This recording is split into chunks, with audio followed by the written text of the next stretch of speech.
Praise the lord.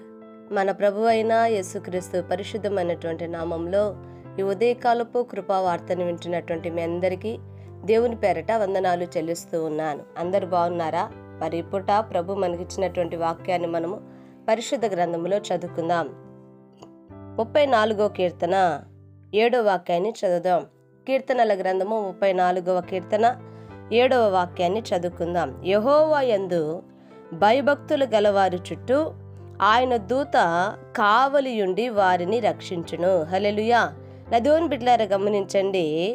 మరి ఇక్కడ చదువుకున్నటువంటి యొక్క వాక్యములో యెహోవా యందు భయభక్తులు గలవారి చుట్టూ, నా దేవుని బిడ్డలారా, యెహోవా యందు భయభక్తులు కలిగినటువంటి జనులు ఉండాలని దేవుని వాక్యము మనల్ని కోరుకుంటున్నటువంటి సంగతి మనము మర్చిపోకూడదండి.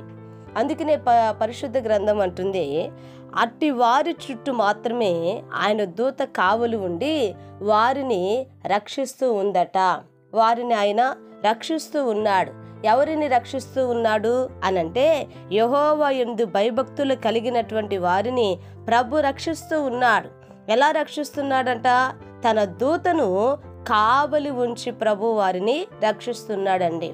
ఇక్కడ మనం చూసినప్పుడు దానియేలు దేవుడికి భక్తుడండి.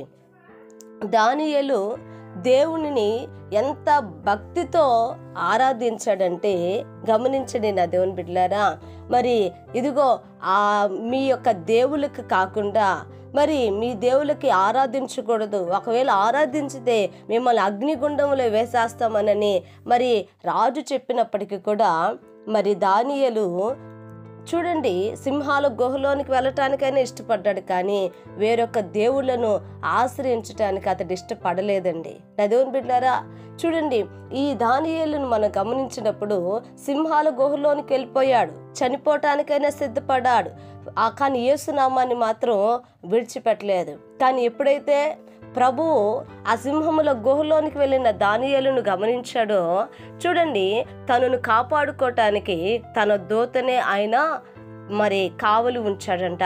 తన దూతను పంపి అతన్ని రక్షించాడు. కనుక నా దేవుని బిడ్డలారా, ఈ రోజున సింహముల వంటి సమస్యలు రావచ్చు, శోధనలు రావచ్చు, ప్రతికూలమైన పరిస్థితులు రావచ్చు, కానీ మన దేవుడు నమ్మదగిన దేవుడు కనుక, మనల్ని కాపాడే దేవుడు కనుక, మనము ఆయన యందు భయభక్తులు కలిగి ఉంటే తన దూతను పంపి మనలను ఆయన కాపాడుకునే దేవుడు. హల్లెలూయా.